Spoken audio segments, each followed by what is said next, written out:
যারা আজকে মাজার বিদ্বেষী তারা বলবে মাজার ভেঙে দাও, উঁচা কবর পেলে ভাঙ্গে মাজার ভেঙে সমান করে দাও। তারা এগুলি বলে থাকে কিনা বলেন? এই মাজার বিরোধী যারা আছেন, আল্লাহর ওলিদের বিদ্বেষী যারা আছেন, তাদের বক্তব্য হলো উঁচু কবর পেলে ভেঙ্গে সমান করে দাও, উঁচু মাজার ভেঙ্গে সমান করে দাও। লা তুসাল্লু আলাল কবর, তোমরা কবরের উপরে নামাজ পড়বে না। ওয়ালা তুসাল্লু ইলাল কবর, এবং কবরের দিকে ফিরেও নামাজ পড়বে না। এই জন্যে সরাসরি জেনে শুনে বুঝে কোনো মাজারের উপরে নামাজ পড়া যাবে না, এবং মাজারকে বা কবরকে সামনে রেখে নামাজ পড়া যাবে না। কথা কি বুঝতে পারছেন? আসমান জমিন গ্রহ তারা আল্লাহর জিকির করে তারা, আসমান জমিন গ্রহ তারা আল্লাহ আল্লাহ মাওলার জিকির করে তারা। মানুষ হইয়া তোমরা কেন আল্লাহর জিকির করো না? আল্লাহ আল্লাহ আল্লাহ। আরে মানুষ হইয়া তোমরা কেন মাওলার জিকির করো না? আল্লাহ হো আল্লাহ রে মন আল্লাহ করো সাধনা। আল্লাহ আল্লাহ আল্লাহ আল্লাহ। ডাকেন না, আল্লাহ ডাকতে কি খারাপ লাগে নাকি? আল্লাহ আল্লাহ আল্লাহ। বট বৃক্ষ তরলতা সবুজ গাছের যতই পাতা, বট বৃক্ষ তরলতা আল্লাহ আল্লাহ।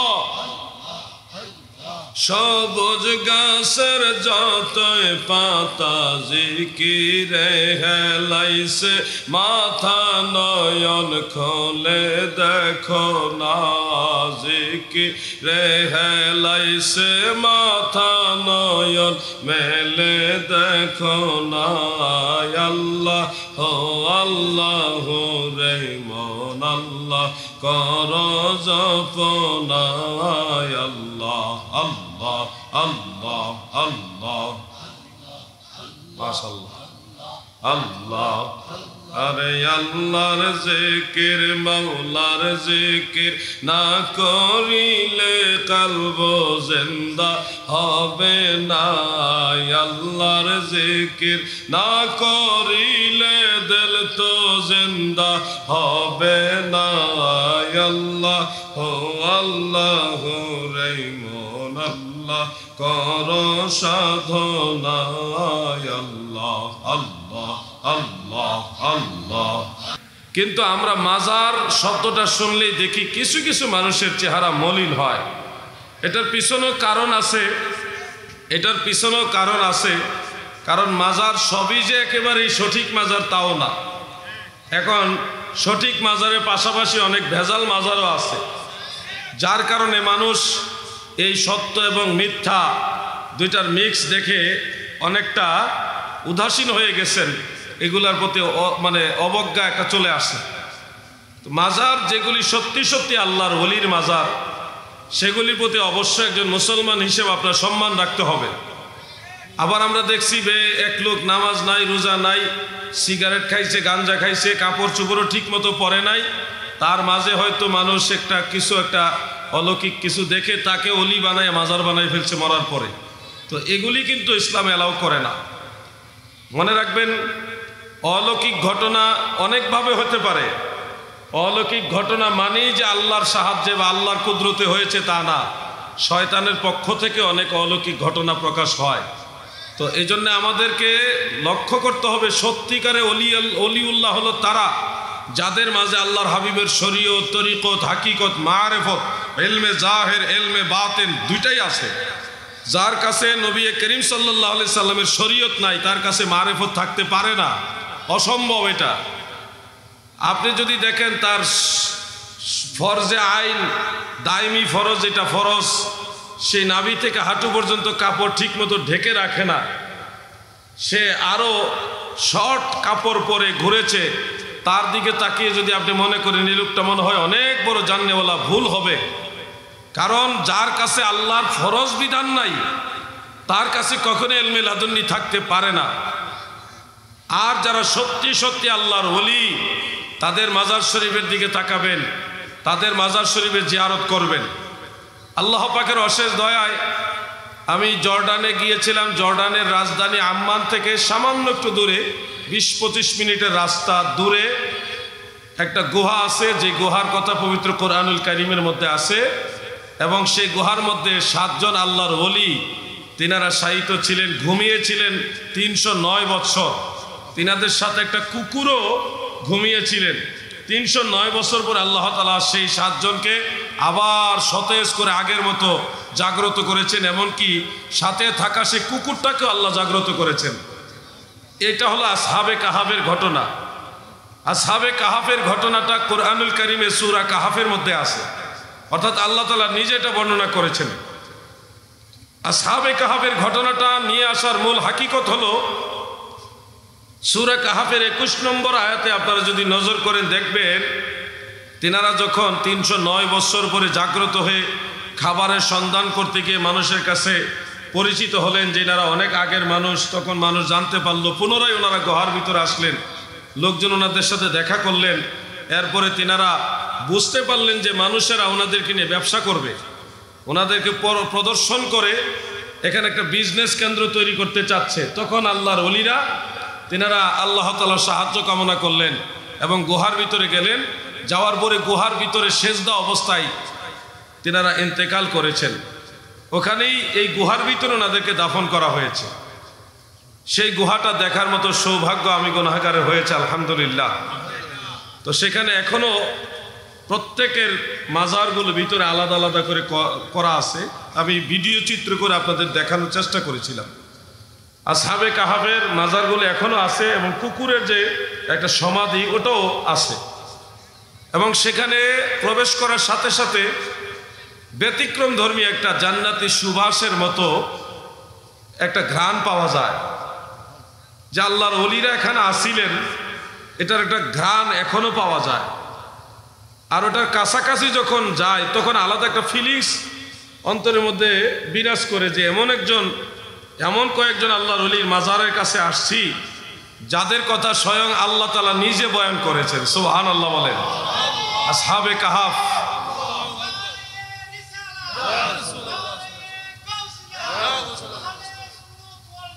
জিন্দাবাদ।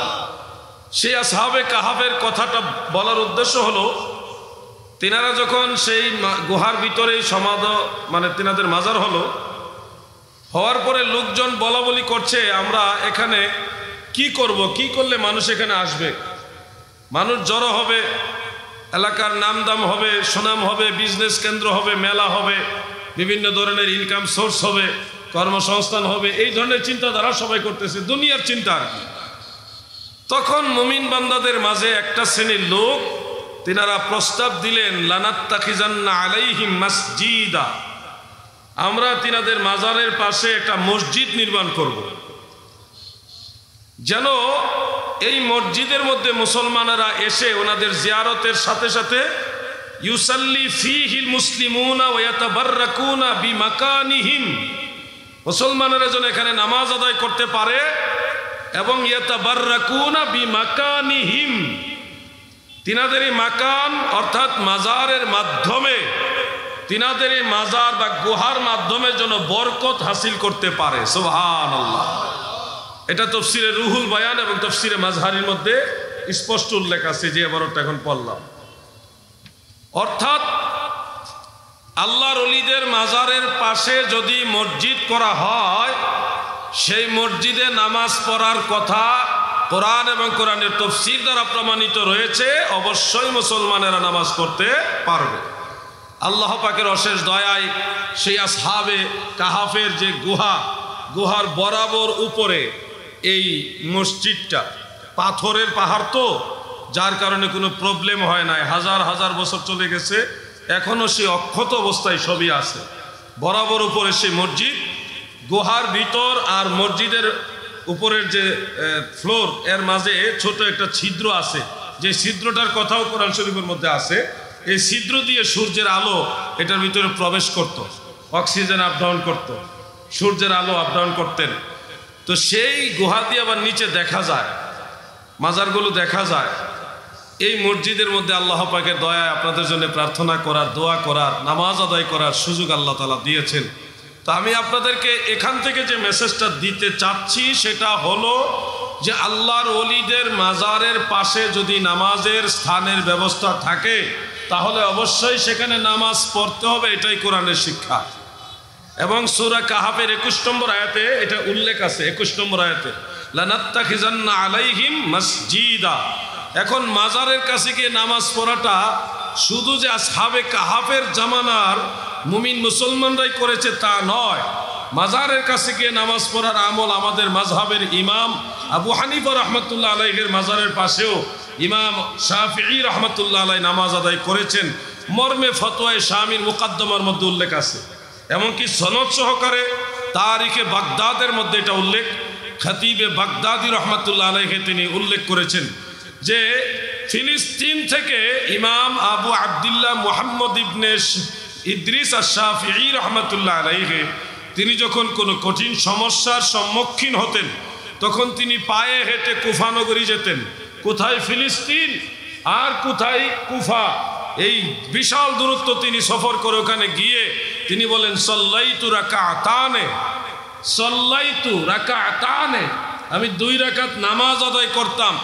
ওয়াসালতুল্লাহ ইনদা কবরিহি, ইমাম আজম আবু হানিফার মাজারের পাশে দাঁড়িয়ে, কবর শরীফের পাশে দাঁড়িয়ে আমি আল্লাহর কাছে দোয়া করতাম। এরপরে আমার যে সমস্যা, যে মনের বাসনা, এটা আল্লাহ পূর্ণ করে দিতেন, সমস্যা সমাধান হয়ে যেত। সুবহানাল্লাহ। প্রিয় ভাই আমার, এখান থেকে বোঝা যায় মাজারের কাছে গিয়ে নামাজের স্থানে 2 রাকাত নামাজ পড়া এবং মাজারবাসীর উসিলা দিয়ে দোয়া করা, এটা উম্মতে মুহাম্মাদির মধ্যে যারা সালফে সালেহিনের অন্তর্ভুক্ত তাদের মাঝেও ছিল। হয়তো আমার যুবক ভাইদের মনে প্রশ্ন টরে টক্কা বাজতেছে, হুজুর বুঝলাম আসহাবে কাহাফের জামানার মুমিন বান্দারা আসহাবে কাহাফের মাজারের পাশে মসজিদ বানায়া নামাজ পড়েছে, বরকত হাসিল করেছে। উম্মতের মাঝে ইমাম আবু হানিফার মাজারের কাছে গিয়ে ইমাম শাফি নামাজ আদায় করেছে, বরকতের জন্য দোয়া করেছে, হাজত পূরণের জন্য দোয়া করেছে। হুজুর আমাদের দয়াল নবীজি কিংবা সাহাবায়ে কেরাম মাজারের কাছে যাইয়া এরকম কোনো দোয়া করেছে কিনা? তাহলে আমি উত্তরে বলবো আপনাদের আনন্দ পাওয়ার বিষয় হলো আমার দয়াল নবীজির রওজা মোবারকের কাছে যাইয়াও সাহাবায়ে কেরাম আমার আল্লাহর দরবারে দোয়া করেছে। এই মর্মে বিশুদ্ধ সনদে হাদিস রয়েছে, যখন মদিনা মুনাওয়ারায় বৃষ্টি হচ্ছে না, পানির অভাব দেখা দিয়েছে, একজন আরবি, একজন মুসলমান আরবি রসুলে পাকের রওজা মোবারকে চলে গেলেন। আমার নবীজি রওজা মুবারকে যাইয়া তিনি আমার নবীজিকে উদ্দেশ্য করে বলতেছেন, ওগো দয়াল নবীজি, ইস্তাসকিল উম্মতিকা ফাইন্নাহুম কাদ হালাকু, ও নবীজি আপনার উম্মতের জন্য বৃষ্টি প্রার্থনা করুন, না হলে তারা ধ্বংস হয়ে যাবে। ফাইন্নাহুম কাদ হালাকু, না হলে তারা অবশ্যই ধ্বংস হয়ে যাবে। প্রিয় ভাই আমার, এইভাবে যখন দোয়া করলেন তিনি বলেন, দোয়া করার পরক্ষণেই আমি ওখানে পাশে বসাচ্ছিলাম, তন্দ্রাচ্ছন্ন হলাম। কে যেন আমাকে বলতেছে, ওমরকে বলো আমার আল্লাহ তাড়াতাড়ি অতি তাড়াতাড়ি বৃষ্টি দান করবে। এই যে ঘটনাটা ফাতহুল বারি ইবনে হাজার আসকালানি সেই শরহে বুখারীর মধ্যে উল্লেখ আছে, সনদের মান সহি, সনদের মান সহি। তার মানে ওমর ইবনুল খাত্তাব রাদিয়াল্লাহু আনহুর জামানায় সাহাবাই কারাম মুমিন মুসলমানরা আল্লাহ রসুলের রওজা মোবারকের কাছে গিয়েও দোয়া করেছেন, আল্লাহর হাবিবের উসিলা দিয়ে বৃষ্টি চেয়েছেন, নবীজির মাধ্যমে আল্লাহ তাআলার কাছে বৃষ্টি চেয়েছেন। তো এই যে বিষয়টা ছাড়াও আরও আছে এই ব্যাপারে রিওয়ায়াত। যেমন আপনারা আরেকটা হাদিস সম্পর্কে নিশ্চয় জেনেছেন যে আম্মাজান আয়েশা সিদ্দিকা রাদিয়াল্লাহু তাআলা আনহা, তিনার কাছে সাহাবাই কারাম গেলেন বৃষ্টির অভাব, পানির অভাবের একটা অভিযোগ নিয়ে। এটা দারিমি শরীফের মধ্যে, সুনানু দারিমি শরীফের মধ্যে আছে, মেশকাত শরীফ হাদিসটা কোট করেছেন। তা আম্মাজান আয়েশার কাছে গিয়ে বললেন, হে উম্মুল মুমিনিন, পানির অভাবে আমরা বড় কষ্টে আছি, আমরা এখন কি করব? তখন মা আয়েশা বললেন, রওজা মুবারক আর আসমানের মাঝে তোমরা কোনো বাধা রেখো না, মানে ছাদ সরায় দাও, ছাদ সরায় দাও, যেন আসমান এবং রওজা মুবারকের মাঝে কোনো বাধা না থাকে। তখন সাহাবায়ে কেরাম তাই করলেন। রওজা মুবারক আর আসমানের মাঝে সেই ছাদটা সরায় দেওয়ার সাথে সাথে আমার দয়াল নবীজি রওজা মুবারকের উসিলায় আল্লাহ রহমতের বৃষ্টি নাজিল হয়েছে। এটাও সহিহ সনদের হাদিস। প্রিয় ভাই আমার, আরেকটা বর্ণনা আছে, ইমাম জালালউদ্দিন সুয়ুতি রাহমাতুল্লাহ আলাইহি আল হাবিলিল ফাতাওয়া, সেখানে সনদ সহকারে সম্পূর্ণ হাদিসটা উল্লেখ করেছেন। আর রাবির নাম সহকারে তাফসীরে কুরতুবির মধ্যে মুফাসসির আল্লাম তিনি ওয়ালাউ আন্নাহুম ইয যালামু আনফুসাহুম জাউকা, এই আয়াতের তাফসীরের মধ্যে উল্লেখ করেছেন হযরতে শেরে খুদা মাওলা আলী কাররামাল্লাহু ওয়াজহাহু, তিনি বর্ণনা করেছেন আমার নবীজি ইন্তেকাল শরীফের পরে রওজা মুবারকে নবীজি যখন পর্দা নিলেন, 3 দিন পরে মুহাম্মদ বিন হারব আল হিলালি রাহমাতুল্লাহ আলাইহি আও রাদিয়াল্লাহু আনহু তিনি আমার নবীজি রওজা মুবারকে এসে আশ্রয় পড়লেন। রওজা মুবারকের কাছে গিয়ে খুব বিনয়ের সাথে বাচ্চাদের মতো হামাগুড়ি দিয়ে বসলেন। বসে আমার নবীজিকে সম্বোধন করলেন, কাদ জালামতু নাফসি ওয়া জিতুকা তাস্তাগফিরলি ইয়া রাসূলুল্লাহ। নবী গো,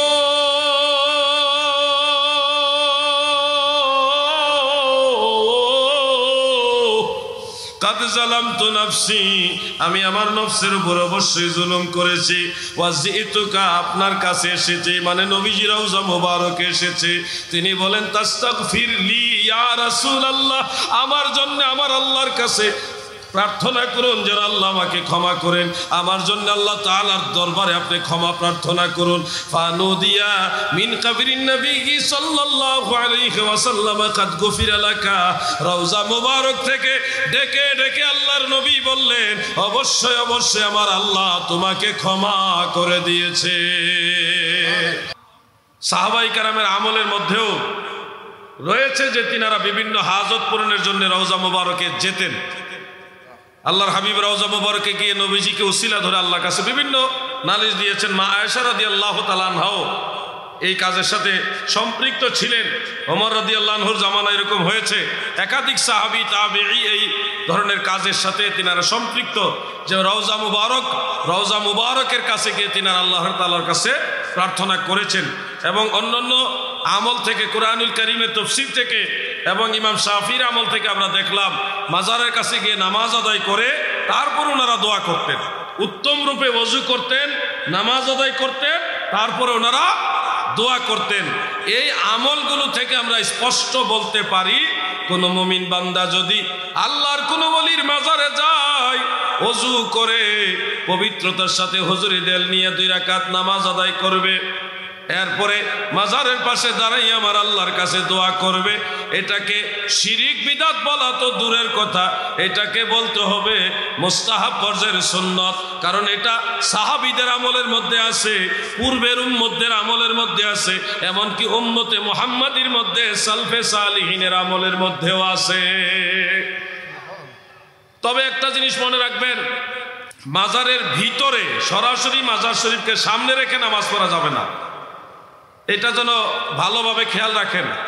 কারণ সহিহ মুসলিমে অন্যান্য হাদিস গ্রন্থের মধ্যে একেবারে স্পষ্ট রয়েছে, লা তুসাল্লু আলাল কবর, তোমরা কবরের উপরে নামাজ পড়বে না, ওয়ালা তুসাল্লু ইলাল কবর, এবং কবরের দিকে ফিরেও নামাজ পড়বে না। এই জন্যে সরাসরি জেনে শুনে বুঝে কোনো মাজারের উপরে নামাজ পড়া যাবে না, এবং মাজারকে বা কবরকে সামনে রেখে নামাজ পড়া যাবে না। কথা কি বুঝতে পারছেন? অন্ততপক্ষে মাজার বা কবরস্থান আর আপনার নামাজের স্থানের মাঝখানে একটা ওয়াল থাকতে হবে, ওয়াল। যদি মসজিদের সামনে কবরস্থান থাকে কিন্তু মসজিদে আপনি নামাজ পড়ছেন, মসজিদের সামনে ওয়াল আছে, তাহলে অসুবিধা নাই, কারণ সামনে তো ওয়াল আছে, আপনার সূত্রার কাজ ওয়াল দিয়ে হয়ে যাচ্ছে, অতএব এখানে আপনার আর নামাজ পড়তে বাধা নেই। কিন্তু সরাসরি কোনো ধরনের সূত্রা ওয়াল বাদ দিয়ে ডাইরেক্ট কোনো মাজার বা কবরের দিকে ফিরে নামাজ পড়া যাবে না। বন্ধুরা আমার, এই মাসআলাগুলি আমাদের বানানো নয়, এগুলি সর্বজন বিদিত মাসআলা, এবং এটা সারা ওয়ার্ল্ড ওয়াইজ সমস্ত মুসলিম উম্মার মাঝে এটা প্রসিদ্ধ, গ্রহণযোগ্য। কিছুদিন আগে দেখলাম একজন লামাযহাবী শায়েখ নামধারী একজন লোক আছে, কাজ্জাব বিন দাজ্জাল। সে বলতেছে কবরের ভিতরে, মানে কবর, মসজিদের ভিতরে কবর থাকলে নামাজ হবে না, বা মসজিদের সামনে পিছনে ডাইনে বামে কবর থাকলে ওই মসজিদে নামাজ হবে না। কিতাবুল আন্দাজ দিয়ে চালাই দিচ্ছে আর কি, কোনো রেফারেন্স তো লাগে না তাদের। তারা তো বিদআত হারাম শিরিক বলাটা সহজ, কিন্তু এটার জন্য দলিল দেওয়া লাগে না। ওনারা বলে দিয়েছে কোনো কবর, মানে মসজিদের পাশে যদি কবর থাকে তাহলে ওই মসজিদে নামাজ হবে না। তো আমি বলেছিলাম, ভাই আপনার এই ফতোয়া অনুযায়ী কাবা ঘরেও নামাজ হয় না, মসজিদে নববীতে নামাজ হয় না, বাইতুল মুকাদ্দাস মসজিদুল আকসার মধ্যে নামাজ হবে না কেন? আপনারা সবাই জানেন কাবা ঘর বাইতুল্লাহ শরীফের পাশেই, হেরেম শরীফের ভিতরে কাবা ঘরের পাশে মাতাফের অন্তর্ভুক্ত জায়গায় হযরতে ইসমাঈল আলাইহিস সালাম, বিবি হাজেরা আলাইহাস সালাম, বেশ কয়েকজন নবীর মাজার একেবারে কাবা ঘরের সাথে। কিন্তু এগুলির চিহ্ন নাই, তেনারা এইভাবেই চেয়েছেন, আল্লাহ তাআলা এইভাবে ওনাদের কবুল করেছেন। চিহ্ন আলামত নাই, এই জন্যে আইব হবে না, কারণ এইভাবে এটা প্রতিষ্ঠিত। আল্লাহ রসুল সাল্লাল্লাহু আলাইহি সাল্লাম উম্মতকে নিষেধ করে যান নাই, এটা খাস বিষয়। আর মাতাফের মাসআলা এটা ভিন্ন। বন্ধুরা আমার, এখন কাবা ঘর বাইতুল্লাহ শরীফের একেবারে লাগা জায়গার মধ্যে যেহেতু মাজার আছে, কবর আছে, তাহলে পৃথিবীর কোনো হাজী সাহেবের নামাজ হয় নাই।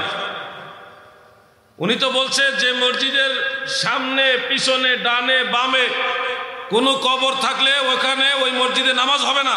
তাহলে বাইতুল্লাহ শরীফের পাশেই তো কাবা ঘরের সাথে তো ইসমাঈল আলাইহিস সালামের মাজার, বিবি হাজেরা আলাইহাস সালামের মাজার, বেশ কয়েকজন নবীর মাজার, এই মর্মে অনেকগুলি রওয়ায়াত আছে। তো এই মাজার যেহেতু থাকলে নামাজ হয় না, তাহলে তো কাবা ঘরের ইমাম মুয়াজ্জিন যত খাদেম আছে, একেবারে সেই ইসমাঈল আলাইহিস সালাম ইন্তেকালের পর থেকে অদ্যাবধি যত মানুষ কাবা ঘরে গিয়ে নামাজ পড়ছে, কারো নামাজ হয়েছে না এই কাজ্জাব বিন দাজ্জালের ফতোয়া মোতাবেক। দ্বিতীয়ত, মসজিদ নববীতে আপনারা জানেন সবাই, মসজিদ নববীর ভিতরেই আল্লাহর হাবিবের রওজা মুবারক, হযরত আবু বকর সিদ্দিক, হযরত ওমর ফারুক রাদিয়াল্লাহু আনহুমার মাজার শরীফ। তাহলে মসজিদ নববীর পাশে কেবলার দিকে দাঁড়াইলে বাম পাশে হলো দয়াল নবীজির রওজা মুবারক, দুই সাহাবীর মাজার দয়। তো ওনার ফতোয়া মোতাবেক মসজিদের সামনে পিছনে ডাইনে বামে কোনো কবর থাকলে ওই মসজিদে নামাজ হবে না। তাহলে তো মসজিদ নববীতে সেই রাসূল করিম সাল্লাল্লাহু আলাইহি সাল্লাম এবং শাইখাইন দুই সাহাবী দাফন হওয়ার পর থেকে অদ্যাবধি যত মুসলমান নামাজ পড়েছে, কারো নামাজ হয় নাই, বলেন নাউজুবিল্লাহ। 3 নম্বর, আপনারা শুনলে আশ্চর্য হবেন, মসজিদুল আকসার পাশে, একেবারে মসজিদুল আকসার ওয়ালের পাশে, হাজার হাজার বললে ভুল হবে, আমার মনে হয় লক্ষ লক্ষ বললেও ভুল হবে, কোটি কোটি বা আরো বেশি অগণিত মাজার এবং কবর রয়েছে মসজিদুল আকসার পাশে, অগণিত মাজার এবং কবর রয়েছে। তাহলে পৃথিবী সৃষ্টির পর থেকে মসজিদুল আকসা তো হয়েছে সে আদম নবীর জামানায়, যুগে যুগে এটা বিভিন্ন নবী রাসূলগণ সংস্কার করেছেন। সেই মসজিদুল আকসা হওয়ার পর থেকে সেখানে তো মাজার বা কবরও প্রতিষ্ঠিত হয়েছে, যেহেতু পাশাপাশি মসজিদে আকসার পাশেই হলো কবরস্থান। তাহলে আজ পর্যন্ত মসজিদুল আকসায় যত মানুষ নামাজ পড়েছে, এই কাজ্জাব বিন দাজ্জালের ফতোয়া মোতাবেক কারো নামাজ হয় নাই। এগুলি হলো ফিতনাবাজ, এরা উম্মতের মাঝে ফিতনা সৃষ্টিকারী। কোনো ধরনের কথা বললে তারা রেফারেন্স সহকারে, এবারত সহকারে বলে না। আমরা সব সময় বলি কবরের দিকে ফিরে নামাজ পড়া যাবে না, কারণ আল্লাহ রসুল বলেছেন লা তুসাল্লু আলাল কবর আও ইলাল কবর, দুইভাবে হাদিস রয়েছে, কবরের উপরে নামাজ পড়া যাবে না, কবরের দিকে ফিরেও নামাজ পড়া যাবে না। অতএব এই হাদিস মোতাবেক আমরা এটা আমল করি, সরাসরি কোনো মাজারের দিকে ফিরে নামাজ পড়ি না। অন্ততপক্ষে কবরস্থান বা মাজার আর নামাজের মসজিদের মাঝখানে ওয়াল থাকতে হবে। তা আমাদের বাংলাদেশে যত মানুষ মসজিদে নামাজ পড়ে পাশে কবরস্থান আছে, অধিকাংশ মসজিদের পাশে কবরস্থান থাকে, কারণ সব মুসলমানই চায় আমার মৃত্যুটা, আমার দাফনটা কবরস্থানটা যেন মসজিদের পাশে হয়, যেন মুসল্লিরা নিয়মিত আমার জন্য একটু দোয়া করতে পারে। আজান দেয়, আজানের পরে দোয়া করে, নামাজ পড়ে পরে দোয়া করে, আমার মুসল্লিরা আসা যাওয়ার পথে আমাকে সালাম দিবে, এটুকু চাওয়া পাওয়া সব মুসলমানের মনে আছে। কি বলেন, আছে না? মৃত্যুর পরে আপনার জিয়ারত মুসলমানেরা করুক, এটা কি সবার চান কিনা আপনারা? তো এই নিয়তে সব মুসলমানই চায় আমার কবরটা মসজিদের পাশের গুরুস্থানে দিও। আর মসজিদের পাশের গুরুস্থানে যেই পরিমাণে জিয়ারত হয়, সাধারণত অন্যান্য কবরস্থানে ওই পরিমাণে জিয়ারত হয় না। এই জন্য কবরস্থান মসজিদের পাশে হওয়াটাই সবাই পছন্দ করেন। এই জন্য আপনারা সবাই মনে রাখবেন, সরাসরি মাজারকে সামনে রেখে নামাজ পড়া যাবে না, সরাসরি মাজারের উপরে বা কবরের উপরে নামাজ পড়া যাবে না। কিন্তু ওয়াল যদি থাকে তাহলে সামনে মাজার, মাজারের এদিকে আপনার দিকে হলো ওয়াল, ওয়ালের এদিকে হলো আপনি, তাহলে ওয়াল থাকলে নামাজ পড়তে আর কোনো বাধা নেই। আর যদি মাজার ডানে হয় বামে হয়, ডানে বামে হয়, তাহলে সরাসরি কিবলার দিকে নামাজ পড়তে পারবেন, আপনার কোনো অসুবিধা নাই, এখানে আর আপনার ওয়াল খোঁজা লাগবে না। তবে সর্বোপরি নামাজের জায়গা আর মাজার শরীফের মাঝে একটা ওয়াল দিয়ে অবশ্যই পার্থক্য তৈরি করে রাখবেন, যেন ভুলক্রমে কেউ মাজার শরীফের ভিতরে গিয়ে নামাজ না পড়ে। কথা কি ক্লিয়ার, বুঝতে পারছেন আপনারা? আহলে সুন্নাত ওয়াল জামাত একটা সুন্দরের নাম, একটা সুন্দর সুশৃঙ্খল মাযহাব মিল্লাত মানহাজের নাম, একটা আকায়েদের নাম। এই জন্যে যারা আহলে সুন্নাত ওয়াল জামাতের ভিতরে আছে তাদের কোনো ফিতনা হয় না, কারণ পৃথিবীর ইতিহাসে ইসলাম ধর্ম প্রকাশ হওয়ার পর থেকে অদ্যাবধি সমস্ত আইমাই কেরাম ছিল আহলে সুন্নাত ওয়াল জামাতের অন্তর্ভুক্ত।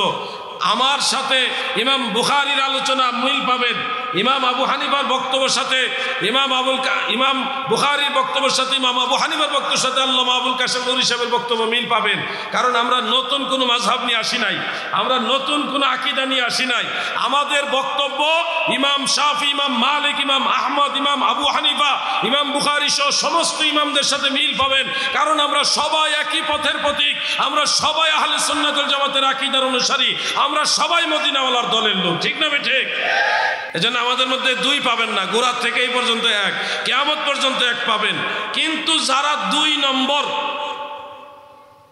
97 বছর আগে জন্ম হয়েছে স্বপ্নে পায়া এমন দলও আছে, অথবা 135 বছর আগে দল বানাইছে, অথবা 140 বছর আগে আরেকজনের দল বানাইছে, সর্বোচ্চ 200 বছর আগে তাদের দল।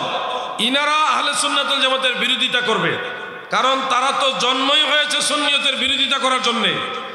আর আমরা এই পৃথিবীতে এসে আহলে সুন্নাতের জন্ম হয়েছে মদিনাওয়ালার অনুসরণের জন্য। ঠিক না ঠিক? যারা আজকে মাজার বিদ্বেষী তারা বলবে মাজার ভেঙে দাও, উঁচা কবর পেলে ভাঙ্গে মাজার ভেঙে সমান করে দাও। তারা এগুলি বলে থাকে কিনা বলেন? এই মাজার বিরোধী যারা আছেন, আল্লাহর ওলিদের বিদ্বেষী যারা আছেন, তাদের বক্তব্য হলো উঁচু কবর পেলে ভেঙ্গে সমান করে দাও, উঁচু মাজার ভেঙ্গে সমান করে দাও। এই বক্তব্যের আলোকে তারা দলিলও দিয়ে থাকে যে মুসলিম শরীফে, আবু দাউদ শরীফে, ইবনে মাজাহ, অন্যান্য কিতাবে মিশকাতে হাদিস আছে, আল্লাহ রাসূল সাল্লাল্লাহু আলাইহি সাল্লাম শেরে খোদা হযরতে আলী রাদিয়াল্লাহু আনহুকে বলেছিলেন উঁচু কবর পেলে সমান করে দিবে এবং মূর্তি পেলে ভেঙ্গে চুরমার করে দিবে। সেই সুবাদে মাওলা আলী তিনার ছাত্রকে এই কথা বলেছিলেন, তুমি এই মাজারগুলি ভেঙ্গে বা উঁচু কবরগুলি ভেঙ্গে সমান করে দিবে। এইভাবে বলেছিলেন, উঁচু কবর পেলে ভেঙ্গে সমান করে দিবে, মূর্তি পেলে সমান করে দিবে, ভেঙ্গে চুরমার করে দিবে। এই হাদিস সঠিক হাদিস, এটা মুসলিম শরীফে আছে, অন্যান্য কিতাবও আছে। কিন্তু ভাই আমার, এই হাদিস আপনাদেরকে শোনায় বলতেছে কোনো মাজার রাখা যাবে না, আল্লাহ রসুল বলছে মাজার ভেঙে ফেলতে হবে।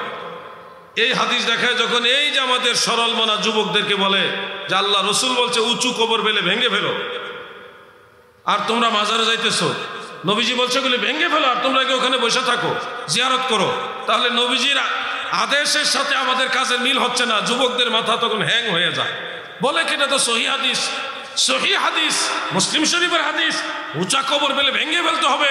আর আমরা গিয়ে দেখি যে মাজার উঁচা আর সেখানে গিয়ে আমরা জিয়ারত করি, এটা তো ঠিক না। এই মাথার মধ্যে একটা হিবিজিবি লাগা যায়। আমি আজকেও দেখলাম ফেসবুকের মধ্যে আপনাদের চট্টগ্রামে কোনো একটা এলাকায় বেশ কয়েকটা উঁচু মাজার ভেঙে দিয়েছে। কি কারণে ভেঙেছে আমি জানি না, সত্যি সত্যি উনি ওগুলো মাজার কিনা তাও জানি না, তবে দৃশ্যটা খারাপ লাগছে। কোনো কিছু যদি ভাঙতে হয় সেটা প্রশাসনের নিয়ন্ত্রণে, দেশের পরিচালক আছে, বিচারক আছে, জজ ম্যাজিস্ট্রেট আছে, বিচারপতি আছে, তাদের নির্দেশ নিয়ে আইনগতভাবে সেটা ভেঙে ফেলবে। কিন্তু যে যেমনি মনে চায় এইভাবে যদি ভাঙ্গাচোরা শুরু হয়, দেশের মধ্যে ধর্মীয় দাঙ্গা লেগে যাবে, মুসলমানে ভাতৃঘাতী সংঘাত লেগে যাবে। যদি কোনো মাজার সঠিক না হয়, যেটা সঠিক আল্লাহর ওলির মাজার না, তাহলে আপনি মামলা করতে পারেন, কোর্টের সহযোগিতা নেন, সেখান থেকে আপনি সাক্ষী প্রমাণের মাধ্যমে প্রমাণ করেন এটা সঠিক লোকের মাজার না, তখন আইন আপনাকে সহযোগিতা করবে এগুলি ভেঙে ফেলার জন্য। আমরাও আপনাদের সহযোগিতা করব, কারণ আমরা কোনো ভণ্ড বা ইসলাম বিদ্রোহী যারা, ইসলাম বিদ্বেষী যারা, তাদের সাথে নাই, আমরা আল্লাহর ওলিদের সাথে আছি। কথা ঠিক না ঠিক? কিন্তু আপনি কোনো সাক্ষী প্রমাণ ছাড়া, আইন প্রশাসনের প্রতি সম্মান প্রদর্শন ছাড়া এমনিতে কোনো মাজার ভেঙে ফেললে এটা নিঃসন্দেহে দৃষ্টিকটে এবং মুসলমানদের মাঝে একটা ধর্মীয় দাঙ্গা লাগার ইস্যু হতে পারে। এটাকে আমরা নিন্দা জানাই। প্রিয় ভাই আমার, বন্ধুরা আমার, এই যে উঁচু কবর পেলে ভেঙে ফেলতে হবে, আল্লাহ রসুলের আদেশ, এটার সমাধান কি? আমরাও তো এই হাদিস পড়েছি, তারপরে কোনো উঁচু মাজারের কাছে গিয়ে জিয়ারত করি। এটার হাকিকত সম্পর্কে অতীতে আমি বলেছি, আজকেও বলছি। সহিহ বুখারীর মধ্যে উল্লেখ, মদিনা মুনাওয়ারা আল্লাহর হাবিব যখন মসজিদে নববী তৈরি করবেন, যেই জায়গাটা মসজিদে নববী শরীফ, এই জায়গাটা তো এক সময় মসজিদে নববী ছিল না। এখানে ছিল ইহুদিদের বেশ কয়েকটা উঁচু উঁচু কবর এবং খেজুর গাছ আর উঁচু উঁচু কিছু টিলা, তিন জাতের জিনিস ছিল। বুখারী শরীফের মধ্যে এটা উল্লেখ। কিছু উঁচু উঁচু কবর ছিল ইহুদিদের, আর খেজুর গাছ ছিল, উঁচু উঁচু কিছু মাটির টিলা ছিল। যখন মসজিদে নববী তৈরি করার প্রস্তুতি চলছে, তখন আল্লাহর হাবিব সাহাবীদেরকে বলেছিল, তোমরা এই উঁচু কবরগুলিকে ভেঙে সমান করে দাও, খেজুর গাছগুলি কেটে ফেলো এবং উঁচু জায়গাগুলি সমান করো। আদেশটা ছিল ইহুদিদের উঁচু কবর ভেঙে সমান করা সম্পর্কে। বুঝে থাকলে বলেন, কাদের কবর ভাঙ্গার আদেশ দিয়েছিলেন নবীজি? জোরে বলেন। ইহুদিদের উঁচু কবর ভেঙে সমান করার আদেশ দিয়েছিলেন আল্লাহর নবী রাসূল আকরাম সাল্লাল্লাহু আলাইহি সাল্লাম। কিন্তু আমার ভাইয়েরা, সেই ইহুদিদের কবর ভাঙ্গার হাদিস এনে এখন আল্লাহর ওলিদের মাজার ভাঙ্গার বিরুদ্ধে লাগাইছে। আপনাদের আর আমাদের মাঝে বেশ কম হলে এটুকু, আপনারা এক হাদিস পড়েই ফতোয়া মারেন, আর আমরা এই ব্যাপারে সবগুলি হাদিস নিয়ে গবেষণা করে তারপরে ডিসিশন নেই। মাজার ভেঙে ফেলতে হবে, আল্লাহ রসুল বলেছেন, তবে মুসলমানের মাজার না, ইহুদি নাসারাদের উঁচা কবর। এক সময় কবর জিয়ারতি নিষেধ ছিল। নবীজি বলেছেন, ইন্নী কুনতু নাহাইতুকুম আন জিয়ারাতিল কুবুর, ইতোপূর্বে আমি তোমাদেরকে কবর জিয়ারত নিষেধ করেছিলাম। কেন নিষেধ করেছিলেন কবর জিয়ারত? শোনেন যুবক ভাইরা, মক্কা জীবনে আমার দয়াল নবীজির ইসলাম প্রচারে কাফের কুফফার মুশরিকেরা বড় বাধা হয়ে দাঁড়িয়েছিল। নবীজিকে নামাজ পড়তে দিত না, প্রকাশ্যে আজান দিতে পারত না। নবী করিম সাল্লাল্লাহু আলাইহি সাল্লাম যখন সেজদা দিতেন, সেই সেজদার সময় কাফেররা নবীজির পিঠ মুবারকের উপরে উটের পচা নারী ভুঁড়ি ঢেলে দিত। নবীজিকে ইট পাথর মারত, দূর থেকে ঢিল মারত, নবীজিকে অনেক কষ্ট দিয়েছে। সাহাবাই কারামকে সুযোগ পাইলেই বল্লম দিয়ে আঘাত করে বিভিন্নভাবে মেরে ফেলতেন, যেগুলি আপনারা কিছু জানেন। যার দরুন আল্লাহর হাবিব এক দল করে বিভিন্ন সাহাবীদেরকে আবিসিনিয়া সহ বিভিন্ন জায়গায় পাঠাই দিছে, তোমরা হিজরত করে চলে যাও, অমুক জায়গায় চলে যাও। সর্বশেষ এই মক্কার কাফেরদের অত্যাচারে আমার নবীজি নিজে আল্লাহ তাআলার আদেশে মাওলা আলী রাদিয়াল্লাহু আনহু বিছানায় শোয়া আবু বকর সিদ্দিককে সফর সঙ্গী বানায়া হিজরত করে মদিনা মুনাওয়ারায় চলে গেছে। এটা আপনাদের জানা আছে কিনা? সবারই তো জানা থাকার কথা। যেই মক্কা নগরীতে আমার নবীজি নিরাপদ ছিলেন না, মানে বাহ্যত যেটা দৃশ্য সেটা আমি উল্লেখ করতেছি, মূলত নবীজির নিরাপত্তার দায়িত্ব তো আমার আল্লাহর। যে মক্কা নগরীতে আমার নবীজির উপরে তারা আঘাত করে, সাহাবাই কারামকে হত্যা করে শহীদ করে দেয়, সেই মক্কা নগরীতে মুসলমানদের প্রকাশ্যে নামাজ আদায়ের সুযোগ ছিল না, প্রকাশ্যে আজান দেওয়ার সুযোগ ছিল না, প্রকাশ্যে আল্লাহু আকবার বলার সুযোগ ছিল না। সেই মক্কা নগরীতে যত মুসলমান মারা যেত তাদেরকে লুকায় লুকায় বিভিন্ন জায়গায় দাফন করা হতো। কোনো কবরস্থানের মধ্যে মুসলমানদেরকে দাফন করতে দেওয়া হতো না।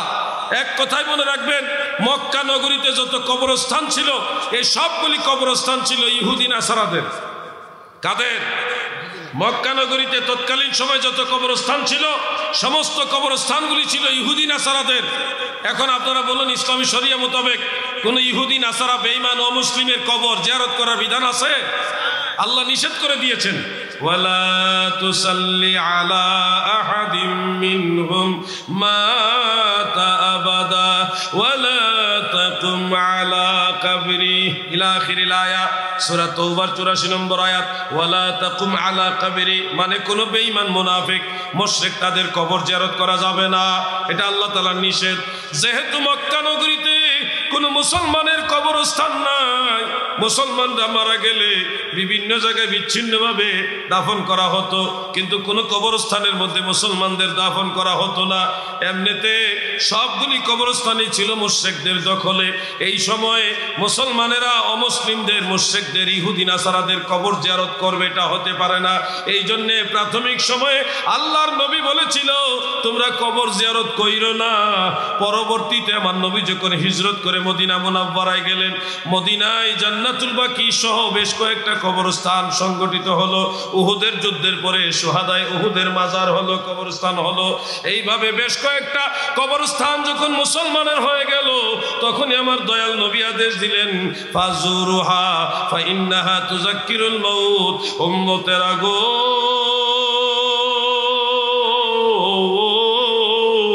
তোমরা কবর জিয়ারত করো, কেননা ইহার দ্বারা মৃত্যুর কথা স্মরণ হয়।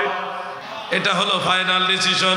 প্রিয় ভাই আমার, প্রথম দিকে যেমন কবরস্থানের মধ্যে মুসলমানদের কোনো কবরই ছিল না, ওই সময় যত উঁচা উঁচা কবর ছিল ওই সবগুলি ছিল বিধর্মীদের, অমুসলিমদের বা ইহুদি নাসারাদের উঁচা উঁচা কবর।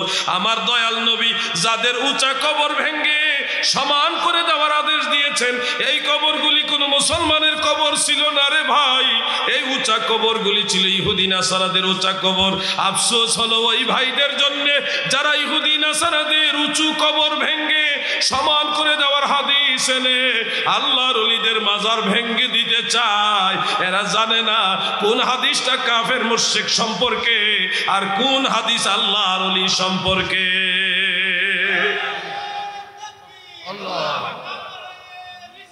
ইয়া রাসূলুল্লাহ, আমার ভাইয়েরা গো, এই বিষয়টা মনে হয় একটু বেশি লম্বা হয়ে গেল নাকি? আরো তো দুইটা আছে, আমি খেয়াল করি নাই। এটা বেশি লম্বা হয়ে গেছে। আমার মুফতি শহীদুল্লাহ বাহাদুর সাহেব তিনি ওয়েটিং আছে, তিনি আলোচনা করবেন। তিনি আসলে মাইক ছেড়ে দিব, অসুবিধা নাই। আরো তিনটা বিষয় যোগ হয়েছে আরো। তো নবীজির চাচা আবু তালেবের ব্যাপারে শরীয়তের ফায়সালা কি? নবীজির চাচা সম্পর্কে ফায়সালা যদি আপনারা জানতে চান, তাহলে আগে বলুন আপনারা কি আহলে সুন্নাত নাকি অন্য দল? সবাইকে আহলে সুন্নাত? তাহলে আহলে সুন্নাত ওয়াল জামাতের ফায়সালা শুনুন। আর যদি বলেন যে না আমি বাইরে বাইরে সুন্নি ভিতরে ভিতরে শিয়া, তাহলে আপনি আমার কথা শুনে সন্তুষ্ট হতে পারবেন না। মুনাফিকের চরিত্র, বাইরে আইসা দাওয়াত ঠিক রাখার জন্য আমিরে মুআবিয়া সাহাবী রাদিয়াল্লাহু আনহু মানি, কিন্তু ভিতরে যত শিয়া আছে সমস্ত শিয়াদের একান্ত পার্সোনাল বন্ধু হইল উনি। এই ধরনের লোক হইলে আবু তালেব সম্পর্কে যে কথাটা আমি বলবো এটা মনোভূত হবে না। আমি ক্লিয়ার কথা বলে দিচ্ছি, শুনুন। আমরা সুন্নি, কোনো নরম সুন্নি না, আবার গরম সুন্নিও না। আমরা একেবারে কট্টর সুন্নি, মানে সুন্নি আকীদার ক্ষেত্রে কাউকে কোনো ছাড় দেওয়া হবে না। হ্যাঁ, আরো মানে আমাদেরকে সুন্নিয়ত যারা শিক্ষা দিয়েছেন, আমাদের যারা আকাবির ছিলেন, তাদের মধ্যে অন্যতম হলো শেরে বাংলা আল্লামা আজিজুল হক সাহেব রহমতুল্লাহ আলাই। তিনার সৈনিক ওনারা। কথা ঠিক না ঠিক? অতএব এখানে কোনো সুপার শিয়ার আশ্রয় প্রশ্রয় চলবে। আপনারা জানেন এই শিয়াবাদের কারণে আমি বিশাল একটা দরবার ছেড়ে দিয়েছি। দরবারের তো আর দোষ না, দোষ হলো ওখানে যারা আখড়া বানছে তারা হইল শিয়া। এই শিয়ারা খুব ডেঞ্জারাস। তারা আমিরে মুআবিয়া রাদিয়াল্লাহু আনহু সহ সুযোগ পাইলে আবু বকর সিদ্দিক রাদিয়াল্লাহু আনহু, ওমর ফারুক রাদিয়াল্লাহু আনহুকে গালাগালি করে। এই শিয়াবাদের আশ্রয় প্রশ্রয় যারা মুরিদের মন জোগায় রাখার জন্য দিচ্ছেন, তাদেরকে হাসরের ময়দানে বিচারের কাঠগড়ায় দাঁড়াতে হবে। আমাদের টার্গেট মানুষ না, আমাদের টার্গেট হলো আল্লাহ এবং আল্লাহ রসুলের সন্তুষ্টি। আহলে সুন্নাত ওয়াল জামাতের আকীদা সম্পর্কে সুস্পষ্ট আপনার জানতে হলে আকায়েদে আহলে সুন্নাতের অনেক কিতাব আছে। উল্লেখযোগ্য হলো শারহু আকায়েদে নসফি, তারপরে শারহু ফিকহিল আকবর, তারপরে আকিদাতুত তাহাবি। এই তিনটা কিতাব দেখতে পারেন, নিব্রাসও আছে সাথে, আরো অনেক আকায়েদের কিতাব আছে। এই তিনটা কিতাব দেখলে আপনারা পেয়ে যাবেন যে নবী করিম সাল্লাল্লাহু আলাইহি ওয়াসাল্লামের চাচা খাজা আবু তালেব, তিনার সম্পর্কে আহলে সুন্নাত ওয়াল জামাতের চূড়ান্ত আকীদা হলো তিনি ঈমানের উপর ইন্তেকাল করেননি। নবী করিম সাল্লাল্লাহু আলাইহি সাল্লাম তিনার যখন অন্তিম শয্যা মানে মৃত্যু শয্যায়, তখনও নবীজি বলছে, হে আমার চাচা, আপনি শুধু বলুন লা ইলাহা ইল্লাল্লাহ, আপনি শুধু এটুকু বলুন, বাকিটা আমি আল্লাহর দরবারে কাভারেজ দিব, আমি শাফাআত করব। কিন্তু খাজা আবু তালেব আবু জাহালের কথা শুনে নবীজির কথায় একবারও লা ইলাহা ইল্লাল্লাহ পড়েননি। কিন্তু তিনার গোটা জিন্দিগিতে বহুবার আল্লাহর নবীকে সাহায্য করেছেন, নবীজির প্রশংসা করেছেন, নবীজির পাশে দাঁড়িয়েছেন, নবীজিকে আদর স্নেহ ভালোবাসা দিয়েছেন। কিন্তু নবীজির কালেমা পড়েন নাই। নবীজিকে আদর স্নেহ মায়া মমতা ভালোবাসা সহযোগিতা সব কিছু করেছেন, কিন্তু কালেমা না পড়ার কারণে তিনি জান্নাতি হতে পারবেন না, তিনি জাহান্নামী থাকবেন। তবে সহিহ মুসলিমের হাদিসের মধ্যে উল্লেখ, আল্লাহ তাআলা খাজা আবু তালেবকে জাহান্নামের মধ্যে সবচেয়ে কম আযাব দিবেন। ওনাকে সারা শরীর আগুন দিয়ে জ্বালাবেন না, শুধু ওনার পায়ের মধ্যে একটা আগুনের জুতা পরিয়ে দিবেন, এটুকু হলো ওনার আযাব। আল্লাহর কথাও ঠিক রইব, আবার উনি যে আল্লাহ রসুলকে সাহায্য করছে ওইটারও সম্মান দিব। কিন্তু ওনাকে জান্নাতে দিতে পারবে না, কারণ মুশরিক যারা কালেমা পড়ে নাই তাদের জন্য জান্নাত হারাম। যারা কাফের মুশরিক কালেমা পড়ে নাই তাদের জন্য জান্নাত হারাম। এই জন্য খাজা আবু তালেব সবচেয়ে কম আযাব থাকা সত্ত্বেও তিনি জাহান্নামের মধ্যেই থাকবেন, জান্নাতে যেতে পারবেন না। প্রিয় ভাই, এটাই হলো আহলে সুন্নাত ওয়াল জামাতের আকীদা। খাজা আবু তালেব কখনোই জান্নাতি না বা মুসলমান ছিলেন না বা কালেমা পড়েন নাই, নবীজিকে ভালোবেসেছেন, আদর করেছেন। এই কারণে আল্লাহ তাআলা তিনাকে অনেক ইহসান করেছেন, সবচেয়ে কম আযাব দিবেন। এমনকি যেই ব্যক্তির নামে কোরআনুল কারীমের একটা সূরা নাজিল হয়েছে, সূরা লাহাব, তাব্বাত ইয়াদা আবি লাহাবি ওয়া তাব, সূরা লাহাব যার ব্যাপারে নাজিল হয়েছে, সে আবু লাহাব, সে নিঃসন্দেহে কাফের এবং মুশরিক বেঈমান জাহান্নামী। কিন্তু বুখারী শরীফের হাদিস দ্বারা প্রমাণিত, নবী করিম সাল্লাল্লাহু আলাইহি সাল্লাম যেদিন দুনিয়াতে শুভাগমন করেন, ওই দিন সুয়াইবিয়া নামক দাসীকে নবীজি আগমনের সংবাদ শুনে খুশি হয়ে আনন্দিত হয়ে এই আবু লাহাব এই আঙ্গুল দিয়ে ইশারা করে সুয়াইবিয়াকে মুক্ত করে দিয়েছিলেন যে তুমি আজ থেকে মুক্ত, তুমি আমার ভাতিজা জন্ম হওয়ার শুভাগমনের এই সংবাদটা দিয়েছো। এই যে আঙ্গুল ইশারা করে খুশিতে নবীজির আগমন, নবী জেনেও না, ভাতিজা জেনে, নবী জেনে খুশি হইলে না জানে আল্লাহ কত খুশি হইতো। ভাতিজা জেনে খুশি হওয়াতেও আল্লাহ তাআলা কত খুশি যে আমার রসুল কাছে নবী হিসেবে জানা নাই, ভাতিজা হিসেবে যাচ্ছে, তাও তো আমার রসুল সাল্লাল্লাহু আলাইহি সাল্লাম। এই জন্য আঙ্গুলকে আমি সম্মান দিলাম। এই আবু লাহাব মরে গেলে প্রতি সোমবারে আমি আল্লাহ তার আঙ্গুল দিয়া জান্নাতি পানির নহর জারি করি, সেই পানি পান করে আবু লাহাব সেই সোমবারে শান্তি অর্জন করে। সুবহানাল্লাহ, এটা হলো আমার নবীর শান, আমার দয়াল নবীর ইজ্জত। কিন্তু সে জাহান্নামে থাকবে, সে কিন্তু জান্নাতে যেতে পারবে না, সে জাহান্নামে থাকবে। এটা তার জন্য একটু আযাব কমায় দেওয়ার একটা উসিলা। প্রত্যেক সোমবারে আল্লাহ তাআলা আবু লাহাবের আঙ্গুলের মাথা দিয়া জান্নাতে একটু পানির নহর জারি করেন, এটা চুষে চুষে উনি আযাব হালকা করেন, লাঘব করেন। এই জন্য ভাই আমার, খাজা আবু তালেব সম্পর্কে আহলে সুন্নাত ওয়াল জামাতের আকীদা হলো তিনি মারা গিয়েছেন কুফরির উপরে, ইমানের উপরে তিনি মারা যান নাই। এটা শরহে ফিকহিল আকবর, তারপরে শরহে আকায়েদে নসফি এবং আকিদাতুত তাহাবি, সবগুলি কিতাবের মধ্যে আপনারা পাবেন। যারা কিতাব সম্পর্কে জানেন তারা তো এগুলি পেয়ে গেছেন, না জানলেও আমি বলে দিলাম, আমার এটা ব্যক্তিগত আকীদা নয়, গোটা মুসলিম উম্মার আহলে সুন্নাত ওয়াল জামাতের এটা আকীদা। যারা মনে করবেন একটু কৌশল করে খাজা আবু তালেবকে মুসলমান বানাইতে চাচ্ছে বা ইমানদার সাবেত করতে চাচ্ছে, মনে রাখবেন তাদের ভিতরে কিছু না কিছু শিয়ার ভাইরাস আছে। আমরা ভেজালযুক্ত সুন্নি না, আমরা নির্ভেজাল সুন্নি। কথা বুঝতে পারছেন না আপনারা? যারা আমাদেরকে বলে যে আমরা একটু বেশি বাড়াবাড়ি করি, বাড়াবাড়ি ইমান নিয়ে করবো না তো কি নিয়ে করব? এই দুনিয়ার ঘর বাড়ি দালান কোটা অট্টালিকা ব্যাংক ব্যালেন্স সব থাকবে, কোনো কিছু আমি নিয়ে যেতে পারবো না। আমার সাথে যাবে আমার ইমান, ঠিক হবে? ঠিক। জান গেলে জান পাবো, ইমান গেলে ইমান পাবো না। মানে জান গেলে মানে মারা যাওয়ার পরে আল্লাহ আবার রূহ ফেরত দিবে, আপনি আবার জান ফিরে পাবেন। ইমান হারায়া যদি মরেন, বেঈমান হয়ে যদি মরেন, মৃত্যুর পরে আর ইমান খুঁজে পাবেন না। এই জন্য ইমানের ব্যাপার আমরা কট্টর, এখানে কাউকে কোনো ছাড় দেওয়ার সুযোগ নাই। আল্লাহ যেন সবাইকে বুঝার তৌফিক দেন, বলে না আমি। মাজারে চুমা খাওয়া যাবে না, এটা গুনার কাজ। তো বাদুল ফুকাহা, হানাফি ফুকাহাদের কেউ কেউ, সবাই না, অল্প কয়েকজন বলেছে লা বাসা বিহি, কোনো অসুবিধা নাই। ফতোয়া আলমগীরের মধ্যে উল্লেখ আছে, কোন সন্তান যদি তার মায়ের কবরে চুমা খায় তাহলে অসুবিধা হবে না, জায়েজ আছে। মায়ের কবরে, বাবার কবরে। আর মুরিদ যদি খাস মজলিসে একান্তভাবে কোনো পীর ও মুর্শিদের কবরে চুমা খায়, সেটা তার একান্তভাবে মুবাহ হতে পারে। কিন্তু জমহুর ফুকাহায়ে কেরামের ফতোয়া মোতাবেক মাজারে চুম্বন থেকে বিরত থাকতে হবে। হ্যাঁ, আপনি বরকত নিতে পারেন, বরকত নিতে পারেন। মনে রাখবেন, মাজার শরীফে চুমা দেওয়া আমাদের মূল কাজ না, মাজারওয়ালার উসিলায় আল্লাহ পাকের রহমত পাওয়াটা হলো আমাদের মূল কাজ।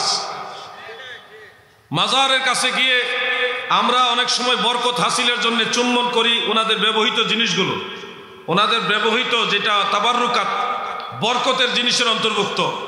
যেমন আল্লাহ পাকের দয়ায় মসজিদুল আকসাতে যখন গেলাম, গোল্ডেন ডোম, যেটা সোনালী কালারের গম্বুজের নিচে, বরাবরের নিচে একটা বড় পাথর আছে। এই পাথরের মধ্যে রাসূল করিম সাল্লাল্লাহু আলাইহি সাল্লামের সরাসরি কদম মুবারকের ছাপ আছে। এখানে মেরাজের রাত্রে নবীজি বসে ওযু করেছিলেন এবং নবীজি কদম মুবারক রাখার দরুন ওখানে নবীজির কদম মুবারকের ছাপ লেগে গেছে, এখনো সেই ছাপ আছে। আমরা সেটা ধরে ধরে চুমা খেয়েছি, বরকত নিয়েছি। এই জায়গাটা আমার দয়াল নবীজির কদম মুবারক লেগেছে।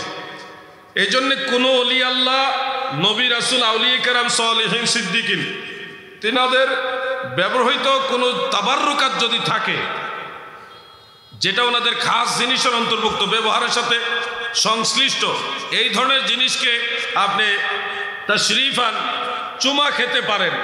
হাফেজ ইবনু হাজার আসকালানী রহমতুল্লাহ আলাইহি ফাতহুল বারি শরহে বুখারীতে বলেছেন এটা মুবাহ, এটা বৈধ, চুম্বন করতে পারবেন। তাবাররুকাত, বরকতময় জিনিসগুলিকে চুম্বন করতে পারবেন। কাবা ঘরের গিলাফ হাজী সাহেবরা চুমা খায়, বহু হাজী সাহেব আগে বেলেট দিয়ে কাইটটা কাবা ঘরের গিলাফ নিয়ে আসতো, চুরি করে আগে নিয়ে আসতো, এখন পুলিশ সতর্ক হয়ে গেছে। কাবা ঘরকে চুমা খাওয়ার জন্য কত চেষ্টা করেন। কাবা ঘর চুম্বন করা বা কাবা ঘরে গিলাফে চুম্বন করা অথবা কুরআনুল কারীমের গিলাফের মধ্যে চুম্বন করা, এগুলি হলো মুবাহ। নেক উদ্দেশ্য থাকলে মুস্তাহাব, উসুল মোতাবেক। মূল কাজটা হলো মুবাহ, বৈধ। যদি উদ্দেশ্য ভালো থাকে, ওয়া ইউআযযিম শাআইরাল্লাহ ফাইন্নাহা মিন তাকওয়াল কুলুব, আল্লাহর নিদর্শনকে তাজিম করতেছেন, ওই উদ্দেশ্যে ভালো নিয়তে যদি আপনি চুম্বন করে থাকেন, তাহলে এখানে আপনার মুস্তাহাব হবে, সওয়াব হবে। কিন্তু মূলত কাজটা হলো মুবাহ। মাজার বা কবরস্থানে চুম্বনের ব্যাপারে হাতে গোনা কয়েকজন ফকি ছাড়া বাকি সমস্ত ফকিরা বলেছে, যেহেতু এটা একটা কবর, একটা মাজার, বা মাজারের চুম্বনের ব্যাপারে আল্লাহর হাবিব রাসূল করিম সাল্লাল্লাহু আলাইহি সাল্লাম এবং সাহাবায়ে কেরামের কাছ থেকে কোনো ধরনের নস পাওয়া যায় না। ফুকাহায়ে কেরাম এই ব্যাপারে কঠোরতা অবলম্বন করেছেন। এই জন্য মাজারের মধ্যে চুম্বন করা থেকে বিরত থাকবেন। সন্তান মা বাবার কবরে চুমা খাইতে চায়, ওটা তার জন্য খাস। আপনি ঢালাওভাবে যদি সবাইটা করতে যান, একটা সময় মানুষ শিরক অথবা আল্লাহর সাথে যেটা হয়, মানে শরীক হয়ে যায়, এই ধরনের কাজের সাথে সম্পৃক্ত হয়ে যাবে, শিরকের সাথে জড়িত হতে পারে। এই জন্য মাজারের চুম্বন থেকে বিরত থাকবেন। হ্যাঁ, ওনাদের ব্যবহৃত কোনো জিনিস থাকলে ধরে তারপর ওটা চুমা খাইতে পারেন, বা খাস মজলিস হলে সরাসরি চুমা খাবেন। দাদু সতর্ক যদি আপনারা না হন, আমাদের কিছু করার নাই, আমাদের দায়িত্ব আপনাদের জানায় দেওয়া। আর বাকিটা মানা না মানা আপনাদের ব্যাপার। যদি আপনারা না মেনে আমাদের কথা না মানেন এবং এই কারণে হাসরের ময়দানে আল্লাহর কাছে আসামি হয়ে জাহান্নামের দিকে যেতে হয়, তাহলে আর আমাদেরকে আপনারা দোষী করতে পারবেন না। আমরা জানায় দিলাম, ওলি আল্লাহর মাজারে গিয়ে আদবের সাথে বসবেন অথবা দাঁড়াইবেন। দাঁড়ায় জিয়ারত করাটাই হানাফি মাযহাবে মুস্তাহাব বলেছে ফতোয়া আলমগীরের মধ্যে। আর যদি সম্ভব হয় যে আমি বসবো, তাও দলিল আছে, বসেও জিয়ারত করা যায়। মুসনাদ আহমদ এবং মুস্তাদরিকে হাকিমে, সুনানু আবি দাউদে, 3টা কিতাবে হাদিসটা আছে। হযরতে আবু আইয়ুব আনসারী রাদিয়াল্লাহু আনহু রাসূল করিম সাল্লাল্লাহু আলাইহি সাল্লামের রওজা মুবারকের কাছে গিয়ে বিনয়ের সাথে জড়সড় হয়ে মাথাটা সামনের দিকে ঝুঁকে চেহারা মুবারক রওজা মুবারকের সাথে ঘেঁষায়া লাগাইয়া তারপরে তিনি বিনয়ের সাথে বসে আছেন। সেজদা না, সেজদা না, অনেকে আবার এটা সেজদার মনে করে, সেজদা না। ওনার মধ্যে প্রেম জাগ্রত হয়েছে বিধায় তিনি কুজু হয়ে জড়সড় হয়ে ওখানে বসে আছেন এবং চেহারা মুবারক রওজা মুবারকে লেগে আছেন। তো এটা হলো বসা অবস্থায়, সেজদা অবস্থায় না। তো পেছন থেকে মারওয়ান এই দৃশ্য দেখে বললেন, তুমি কি জানো কি করছো? আবু আইয়ুব আনসারী রাদিয়াল্লাহু আনহু পিছন দিকে চেহারা ঘুরায় বললেন, নাম, আমি জানি কি করছি। জিতু রাসূলুল্লাহি সাল্লাল্লাহু আলাইহি ওয়াসাল্লাম ওয়ালাম আতিল হাজার, আমি আমার রসুলের কাছে এসেছি, আমি কোনো পাথর খণ্ডের কাছে আসিনি। অর্থাৎ আবু আইয়ুব আনসারী বললেন, হে মারওয়ান, তোমরা যে পাথর দেখছো, আমি সে পাথরের কাছে আসিনি, আমি এই মাজার শরীফ রওজা মুবারকের ভিতরে যিনি শায়িত সে আল্লাহ রসুলের কাছে এসেছি। সুবহানাল্লাহ বলে।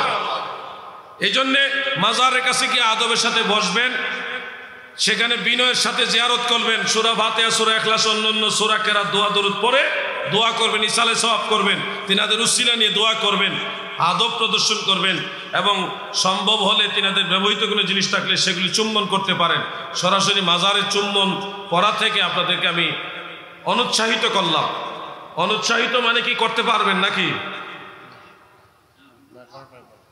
নাকি এক লোকে করা যায় না? আল্লাহ তাআলা আমাদের সবাইকে আল্লাহর ভয় নিয়ে আল্লাহর ওলিদেরকে ভালোবাসার তৌফিক দেন, বলেন আমিন। আমরা যদিও বলে গেছি এটা করা যাবে না, ওটা করা যাবে, ওটা করা যাবে না, ওটা করা যাবে, এর মাঝে দেখবেন অনেক কণ্ঠবাজ বক্তা এসে বলবে, না এটা করা যাবে, যুক্তি দিব কিতাবুল আন্দাজ দিয়া। শেখার আবার দিবে না, একটা যুক্তি দ্বারা করাইব এটা করা যাবে, মানে তার কাছে ফতোয়ার কিতাবও নাই, ফুকাহায়ে কেরামের ফতোয়া নাই, তার কাছে যুক্তি আছে, কিতাবুল আন্দাজ। কিতাবুল আন্দাজ অনেক বড় কিতাব, তাই না? আন্তাজি একটা যুক্তি দিয়েই কবে এটা জায়েজ আছে। মনে রাখবেন, কোনো ব্যক্তির ব্যক্তিগত ফতোয়া গ্রহণ করা যাবে না। ফিতনা থেকে যদি বাঁচতে চান তাহলে অবশ্যই ফুকাহায়ে আহনাফের তাবাকাতে সিত্তা, 6টা স্তর আছে মুস্তাহিদদের, সেই মুস্তাহিদদের ফতোয়া মোতাবেক আপনারা চলবেন, তাহলে আলেম এবং আবেদ কেউ বিভ্রান্ত হবেন না। আর যদি ফুকাহায়ে কেরামের ফতোয়ার রেফারেন্স ছাড়া কেউ যদি নিজে নিজে মাসালা দিতে চায়, তখনই বুঝবেন ডাল মে কুছ কালা হয়। উনি কোনো ধান্দা করার জন্য মাসালা ওনার সুবিধার জন্য সাবিত করতে চাচ্ছে। এখন তো সমস্যা ভাই, আমাদেরকে মাহফিল আইনা হাদিয়া যা দেন তা তো হাসি মুখে নিয়ে যায়, আলহামদুলিল্লাহ, এটা আমাদের বিজনেস না। কিন্তু অনেক বক্তা আছে বিশাল বিগ অ্যামাউন্টে আসবে, কিচ্ছা কাহিনী কইয়া আপনার টাকা পয়সা লয়ে খাইয়া দিয়ে চলে যাবে। সকালবেলা কি শিখলেন? ও সেরকম ওয়াজ করছে। কি ওয়াজটা করছে? হযরত বিলাল নবীজির ইন্তেকালের পরে আবু বকরকে বলতেছে, আবু বকর বিদায় দাও, আমি মদিনায় থাকতে পারবো না, আমি চলে যাব মদিনায়, আমি থাকতে পারবো না। আবু বকর বলে, কেন তুমি থাকতে পারবা না? তোমার কিসের অভাব? বাইতুল মাল থেকে তোমার জন্য মাল দিব, টাকা পয়সা দিব, তুমি থাকো। বিলাল বলতেছে, ও আবু বকর গো, আমি এই ধন সম্পদ টাকা পয়সা বাইতুল মালের এটা দিলেও থাকতে পারবো না। কারণ হলো তোমরা আমার নবীজির অনুপস্থিতিতে মদিনায় থাকতে পারো, আমি বিলাল থাকতে পারবো না। মানে আবু বকর সিদ্দিক, হযরত ওমর ফারুক, উসমান যুন নুরাইন, মাওলা আলী সবাই নবীজি পর্দা করেছেন, রওজা মুবারকে আছেন, এই অবস্থায় থাকতে পারে, হযরত বেলাল থাকতে পারবে না, আমি চলে যাব। কি ওয়াজ চলতেছে, আর মানুষ কাঁদতাছে, মানুষ কিন্তু আবার কাঁদতাছে। কিন্তু এই যে কথাটা, এটুকু কথার মধ্যে কতটুকু বেয়াদবি গুস্তাকি হয়েছে। হযরত বেলাল রাদিয়াল্লাহু আনহু নিঃসন্দেহে আল্লাহর হাবিবের ইন্তেকাল শরীফের পরে সিরিয়া চলে গেছিলেন, কিন্তু তিনি কখনোই এই ধরনের কথা বলে নাই যে হে আবু বকর, হে ওমর, তোমরা আমার নবীকে ছেড়ে থাকতে পারো, আমি থাকতে পারবো না। আচ্ছা, যেই লোকটা রওজা মুবারকের কাছে আছে, এই লোকটা প্রেমিক কম, আর যেই লোক নবীজির রওজা মোবারক ছেড়ে চলে গেছে সে প্রেমিক বেশি, এটা তো যুক্তি তো মিলে না। আবু বকর সিদ্দিক, ওমর ফারুক রাদিয়াল্লাহু আনহুমা বা অন্যান্য সাহাবায়ে কেরাম তিনারাও নবীজির প্রতি আশিক ছিলেন। বিলাল রাদিয়াল্লাহু আনহু নবীজির প্রতি আশিক ছিলেন। এক একজনের প্রেম এক এক রকম, কিন্তু একজন সাহাবী কখনো আরেকজন সাহাবীকে ইনকার করে বলবে না যে তোমরা নবীকে ছাড়া নামাজে দাঁড়াইতে পারো, আমি দাঁড়াইতে পারবো না, তোমরা নবীকে ছাড়া মদিনায় থাকতে পারো, আমি থাকতে পারবো না। এই কথাগুলি হলো আকায়েদের দৃষ্টিতে শাইখাইনের অবমাননা। শাইখাইন মানে ইমাম হযরত আবু বকর সিদ্দিক, হযরত ওমর ফারুক, এই দুজনকে বলা হয় শাইখাইন। ইনাদের অবমাননা। ওয়াজ করতে করতে যে কোথায় নিয়ে যাচ্ছে আমাদেরকে বোঝা মুশকিল। আর আমরা সুবহানাল্লাহ সহজুরে একবার অনলগড় সুবহানাল্লাহ কইতেছি, হুদাই কান্তাছি, সব জায়গায় কান্দন যাইতো না। অনেক ভুয়া ওয়াজ আছে। বেলাল রাদিয়াল্লাহু আনহু সিরিয়া চলে গেছিলেন, এটা সহিহ riwayat আছে। চলে যাওয়ার পর আল্লাহর হাবিব স্বপ্নে যুগে একদিন বললেন, মা হাযিহি জাফওয়াতা ইয়া বেলাল, হে বেলাল, এটা কি ধরনের জুলুম করছো আমার উপরে? তোমার কি এখনো আমার জিয়ারতের সময় হয়নি? যখন নবীজি স্বপ্নে যুগে গিয়ে কথা বললেন, তিনি ঘুম থেকে জাগ্রত হয়ে সাথে সাথে বাহনের উপরে আরোহণ করে সেই সিরিয়ার দামেস্কে থেকে মদিনা মুনাওয়ারায় রওজা মুবারকে জিয়ারত করতে এসে তিনি রওজা মুবারকের ইয়ের মধ্যে গিরিল মুবারক তৎকালীন যেটা ছিল ওটার মধ্যে কপাল মুবারক ঘেঁষে ঘেঁষে কাঁদছিলেন। এটা সত্য, তিনি এসেছিলেন, জিয়ারত করেছেন এবং তিনাকে আজান দেওয়ার জন্য বলা হয়েছিল। তিনি দাঁড়িয়ে আজান দিয়েছেন এবং মদিনার সমস্ত মানুষ বিলালের আজান শুনে হাউমাউ করে চিৎকার মেরে কেঁদেছেন এবং সবাই অনেকে ভেবেছে যে বিলাল আজান দিয়েছে, মনে হয় আল্লাহ রসুল দুনিয়াতে আবার এসছে। এটা ছিল সাহাবায়ে কেরামের অন্তরে প্রেম। এই ঘটনাটা সত্য, কিন্তু রং ঢং লাগাইতে গিয়ে কখনো এক সাহাবীকে বড় করতে গিয়ে আরেক সাহাবীর অসম্মান করবেন না। ঘটনা যেভাবে আছে ওইভাবে বলতে হবে, তাহলে সত্য কথা বলা হবে, সত্যটা মানা হবে, সত্যটা জানা হবে। কিন্তু আপনি হযরতে বিলাল রাদিয়াল্লাহু আনহুর প্রেম বুঝাইতে যায়া হযরত আবু বকর সিদ্দিককে ছোট করে দিলেন, হযরত ওমর ফারুককে অসম্মান করলেন। এই ধরনের জিনিস যেন না হয়। ওয়াজ নসিহত অবশ্যই আলেমরা করবেন, কিন্তু কোরআন এবং সুন্নাহ কিতাবে যেভাবে আছে ওইভাবে বলতে হবে। আরেকজনে ওয়াজ করতেছে যে আল্লাহ তাআলা বলতেছে মুসা নবীকে, ও মুসা, আমি মানুষের গোশত খাবো, আমার জন্য মানুষের গোশত নিয়ে আসো। নাউজুবিল্লাহ বলেন। মুসা নবী সারাদিন ছুরি লইয়া মানুষের গোশত খুঁজতেছে, কেউ গোশত দেয় না, কেউ গোশত দেয় না, সবাই দৌড়াই দিতেছে, ধমকাই দিতেছে, কেউ গোশত দেয় না। বিকাল বেলায় পাগল বলতেছে, মুসা ছুরি লইয়া কেন ঘুরতেছ? মুসা নবী বলতেছে, আল্লাহ তাআলা মানুষের গোশত খাইতে চাইছে, সারাদিন গোশত খুঁজলাম, কেউ গোশত দেয় না, এই জন্য আমি মানুষের গোশত পাই না, বিধায় মন খারাপ ছুরি লিয়ে ঘুরতেছি। পাগলাই কই, তোর আল্লাহ যদি চাইয়া থাকে ছুরি দে, ছুরি দিয়ে কেটে কেটে নিজের পা থেকে বাম পা থেকে ধরেন গোশত কেটে মুসা নবীর হাতে দিয়ে নাও, তোমার আল্লাহর জন্য দিও। যাওয়ার সময় মুসা নবী চলে যাচ্ছে, আবার বলে, হে মুসা নবী শোনো, আল্লাহ যদি ডাইন পাওয়ার গোশত খাইতে চায় ছুরি দাও, ডাইন পাওয়ার গোশত খাইটা দিয়ে নাও, তোমার আল্লাহরে কই অন্য জায়গার গোশত লাগলে সেটাও দিব। মুসা নবী গোশত লইয়া তুর পাহাড়ে গেছে, যাইয়া বলে, আল্লাহ গোশত লইয়া আসছি। আল্লাহ কই, কে দিল গোশত? মুসা নবী বলে, আল্লাহ সারাদিন মানুষের কাছে গেলাম, কেউ গোশত দিল না, গোশত দিল হলো এক পাগল। মুসা আলাইহিস সালামের উত্তরে আবার আল্লাহ বলে, মুসা রে, আমি মানুষের গোশত খাইতে চাইলাম, কেউ দিল না, পাগলা সে শরীরের গায়ের গোশত কেটে তোমারে দিয়ে দিছে, পাগলার গায়ে গোশত দিছি। মুসা, তোমার শরীরে কি আমি আল্লাহ গোশত দিছি না? পাগলাই পরীক্ষায় জিতছে, তুমি ফেল। ওয়াজ শুনে কত যে সুবহানাল্লাহ কইছেন আপনারাই সুবহানাল্লাহ কইছেন, কিন্তু এই ওয়াজ যদি কেউ করে এবং বিশ্বাস করে, তার তওবা করা লাজিম, তার ঈমান থাকবে না। কেন ঈমান থাকবে না? প্রথম কথাটাই হলো কুফরি। আল্লাহ মানুষের গোশত খাইতে চাইছে, আল্লাহ খাওয়া দাওয়া করে বা করতে লাগে, এই আকীদাটাই হলো কুফরি। আমার আল্লাহর খাওয়া দাওয়া লাগে না, ঘুম লাগে না, আমার আল্লাহ ক্লান্তি নাই, দুর্বলতা নাই, অলসতা নাই, আমার আল্লাহ পূত পবিত্র, তিনি মহান, তিনি বেমিসাল, বেনজির, বেমিসাল, বেনজির, বেনওয়াজ। ঠিক না বেটি? আল্লাহ। দ্বিতীয় কথাটা, সারাদিন গোশত খুঁজলো, কেউ দিল না, পাগলাই দিল। পাগলার গোশত পাই আল্লাহ বলছে, মুসা নবী পাগলা আমারে গোস্ত দিল, তোমার শরীরে কি গোস্ত দেই নাই? তুমি দিলা না কেন? তার মানে পাগলে আল্লাহর মহব্বত বুঝে, আল্লাহর নবী বুঝে না। এরপরে আল্লাহ বলছে, মুসা নবী তুমি পরীক্ষায় ফেল, পাগলাই জিতছে। আল্লাহর একজন নবী, একজন রাসূল, যার উপরে তাওরাত কিতাব নাজিল হয়েছে, জলিলুল কদর পয়গম্বর, বনি ইসরাইলের ৭০,০০০ নবীর সরদার হযরত মুসা কালিমুল্লাহ আলাইহিস সালাম, তিনি পরীক্ষায় ফেল আর পাগলে জিতছে। নবুয়তের ইজ্জত, রিসালতের ইজ্জত কোথায় নামানো হয়েছে? এই ধরনের ওয়াজ শুনে আপনারা আবার সুবহানাল্লাহ বলেন। এই জন্য যার তার ওয়াজ শোনা যাবে না। ওয়াজ নসিহত আর ওয়াজ মুসিবত, এই দুইটাই কিন্তু চলতেছে। আপনার আমার প্রতি মন ক্ষুণ্ণ হয়ে লাভ নাই। আমি যা বলবো সত্য কথা বলবো। যদি আপনারা সবাই বেজার হন, আমি তাতেও ভয় পাই না। আমি ময়দানে মাহশারে আল্লাহর হাবিবের কাছে বলতে পারবো, ওগো আমার দয়াল নবী, আপনার ইজ্জতের পক্ষে, নবী রাসূলদের ইজ্জতের পক্ষে, আপনার সাহাবীদের ইজ্জতের পক্ষে, আপনার আউলিয়াদের ইজ্জতের পক্ষে আমি কথা বলেছি। আপনি যে ওয়াজ করলেন যে আল্লাহ তাআলা আর সুলাইমান নবীর মধ্যে একটা কথোপকথন, সুলাইমান নবীর জিয়াফত, কত সুবহানাল্লাহ কইছেন আপনারা এগুলি শুনে। সুলাইমান নবী বলতেছে, আল্লাহ আপনি তো সব সময় মানুষের সবাইরে খাওয়ান, আমি একবেলা খাওয়াইতে চাই, আপনি অনুমতি দেন।